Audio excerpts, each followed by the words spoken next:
The Eagles are still a bona fide good team.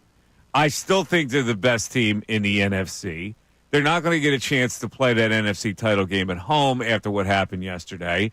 There are a lot of things you can look at and not be alarmed at. There are some things that you should be really alarmed at. But let's look at the big picture, first of all. They played without Jalen Hurts yesterday. If they play with Jalen Hurts, they win the game easy. There's no question in my mind that a team that turns the ball over as much as the Commanders did and also fails to make a fourth down, you don't win that game if your regular quarterback is in the game because you take more advantage of it. Now, were they sloppy? Were they boneheaded? Did they make ridiculous penalties? Yes. Can we look at their defense now as being, I don't know, susceptible? This is a defense that they've relied on. It was with their strength. It was one of the reasons why we talked about the Eagles being so good on offense, but especially on defense. And they leaked a little bit yesterday. They allowed a team to score 22 points in the fourth quarter, although the first touchdown was really a third-quarter touchdown carryover. But there are some inexcusable things that happened in that game for a team that's supposed to be buttoned down, for a team that's supposed to be the best team in the NFC. And, of course, there is that lame, dopey 12-man on the field penalty, which should never happen at any level in the NFL, but it especially should not happen to a good team. There's the unsportsmanlike nonsense that goes on every now and then with C.J. Gardner-Johnson and Jalen Carter. They should be better than that. And then there's the kickoffs. I mean, you can't kick the ball off to the 9-yard line and give the team that has turned the ball over 5 times better field position to get down the field. And you certainly can't give up 3 touchdowns in the fourth quarter if you have a good defense. All that being said, it doesn't knock me down a peg at all when I evaluate the Eagles' overall strength to win the NFC. And I know people are going, well, I don't know about that, Mike. I'm just not going to overreact to a game where the starting quarterback was lost and they were really undisciplined. Now, can you blame the coach for them being undisciplined? I guess you could blame the coach a little bit. Can you blame the players for not having enough personal responsibility? Yeah, you can certainly do that. And I don't understand how the Commanders won that game. I don't understand how they allowed them to go right down the field for that game-winning touchdown on the final drive. But again, some losses are easier to get over than others. And in a way, this loss prevents the Eagles from having to win 17 in a row, which is what we talked about. It gives them a chance to reset and get knocked down a peg. And it also puts them in a position right now to play the Commanders at home in the first round of the playoffs. Now, does anybody actually think that they would lose that game at home in the playoffs as the number 2 seed? Yeah, they have to win an extra game now. But after the 2 seed win, then they would have to play the winner of Green Bay and the Rams also at home. So I don't think it's that daunting. And I still don't think it's that daunting to think that they can go to Detroit. Also, what, Detroit had a resurgence? They're still banged up.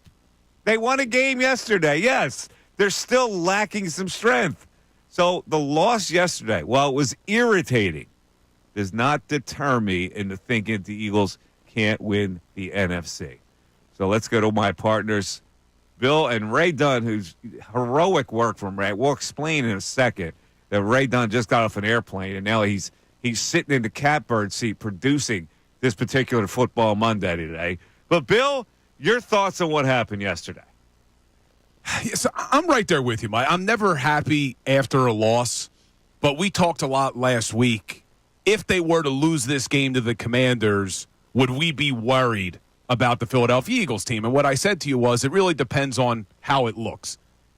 This game was just a weird, sloppy, fluky game, in my opinion. You had Jalen Hurts go down. You had injuries to Jordan Davis, Josh Sweat, Darius Slay. Chauncey Gardner-Johnson gets ejected. They have 10 penalties for 91 yards. That's the most that they've had all season long. And even with all of that happening, it still took Jaden Daniels to go on a last-minute drive for them to lose this football game. So I'm not going to overreact. There's a reason why teams don't go 17-0. There's a reason why the Eagles in franchise history had never won 10 games in a row before, which they were on a 10-game winning streak. Things like this happen in football. Now, I am concerned slightly about what the defense allowed the Commanders to do in the fourth quarter. You should never let a team score 22 points in a quarter.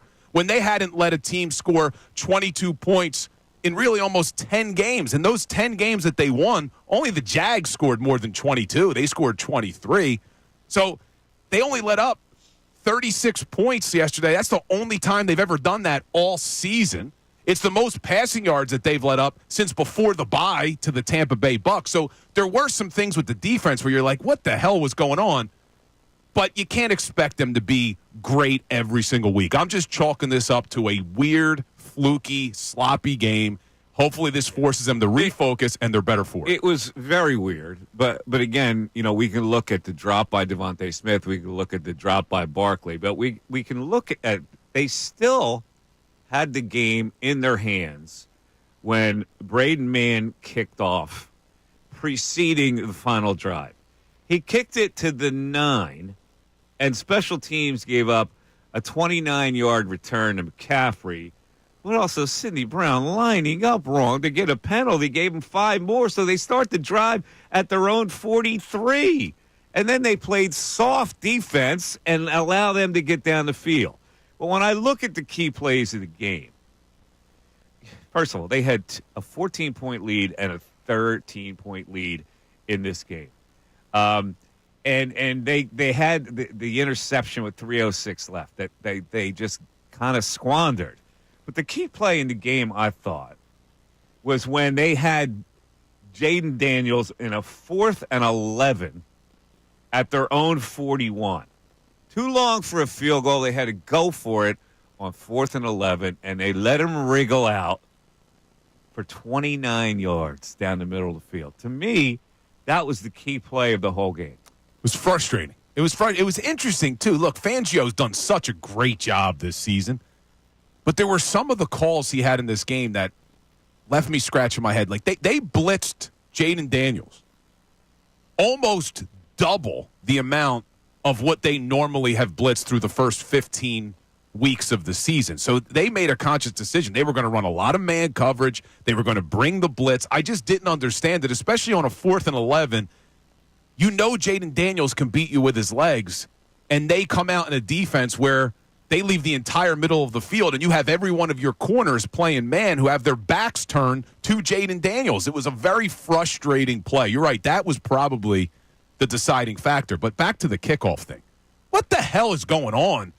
Braden Mann can't put it into the end zone, Mike? I mean, every single time. I don't think they're trying to put it in the end zone. I think they're trying to kick it so they get to special teams to lock them down before the 30-yard line. I think they're trying to attempt. But he kicked one to the 12 and one to the 9. I mean, you can't do that either. Especially when the Commanders were getting good returns. Like, I understood maybe in the beginning of the game it was your plan, hey, we're going to try to kick it into the landing zone, pin them deep. But once you saw that your kickoff coverage wasn't great, and at the end of the game, why not just put it in the end zone? I didn't understand that at all. And I still don't understand, why does Braden Mann kick off and not Jake Elliott? I don't know if that's ever been explained. Maybe they feel that Jake Elliott's leg isn't as strong as it was. And that's the only reason, because, the woes he's had from 50 yards indicates that maybe they don't have trust in the strength of his leg at this point.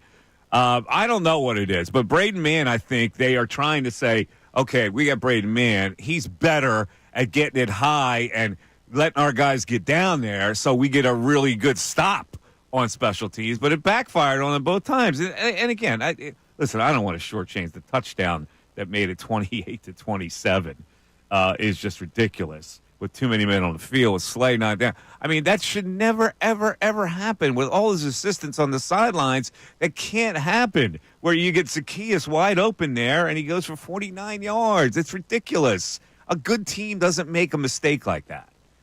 Yeah, it was a sloppy game, and Sirianni says it afterward. When the game is that sloppy in so many different areas, it starts with the coach. I think that I don't know what they can necessarily learn from this, other than we need to be more disciplined, we need to be more disciplined, not only with penalties, but with everything. Like you said, the 12 men on the field. It was just a weird, fluky game. I think it shakes them into reality. So we'll see how the people feel today about yesterday. Again, these are losses that you can kind of get over a little easier than other losses because I still think that the premier team in the NFC, our own Ray Dunn, was traveling with the women's basketball team out west, had a delay, just got landed at 9:05 or something, and got here to produce the show. Ray, that is yeoman's work. He is. He's the MVP right there. Well, let's get through the full show, and then you could say that I'm the MVP because I am running off 3 hours of sleep, so we'll see how well I perform. Red eye, boom, right into the booth. He doesn't mess from the around. airport. 610-632-0975. We'll hear from you after this. Hey guys, thanks for checking out our video. If you want more from the Mike Missanelli Show, somewhere on this screen, there is somewhere where you can hit the playlist. Keep interacting with us.